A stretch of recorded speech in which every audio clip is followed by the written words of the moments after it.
नमस्कार, बी न्यूज मध्ये आपलं स्वागत। मी केतकी पाटील। सर्वप्रथम आजच्या ठळक बातम्या। मान्सूनची गती मंदावली, कोरडी हवा आणि वाढत्या तापमानात शेतकऱ्यांनी पेरणीची घाई करू नये, कृषी विभागाचा सल्ला। धूळ आणि विषम हवामानामुळे आजारपणात वाढ। महाराष्ट्रासह संपूर्ण देशात कोरोना रुग्णांमध्ये वाढ। कोल्हापुरातील सीपीआर मध्ये 75 वर्षाच्या कोरोना बाधित महिलेचा मृत्यू। 10 बेडचा कोरोना आयसीयू विभाग सुरू। भटक्या कुत्र्यांचा बंदोबस्त करण्यासाठी इचलकरंजीत फुटपाथवरील खाद्यपदार्थांच्या गाड्यांना बंदी। मांसाहारी खाद्यपदार्थ विकणाऱ्या हातगाड्यांवर लक्ष केंद्रित।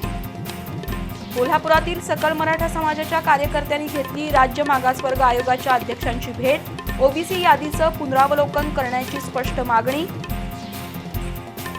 आणि रस्त्यांवरील डांबरी आणि काँक्रीटच्या लेनमध्ये पडलेल्या भेगा अपघाताला देत आहेत निमंत्रण। दोन्ही लेनमध्ये समान उंची नसल्यानं दुचाकी घसरण्याचं प्रमाण वाढलं। महापालिकेचं अक्षम्य दुर्लक्ष।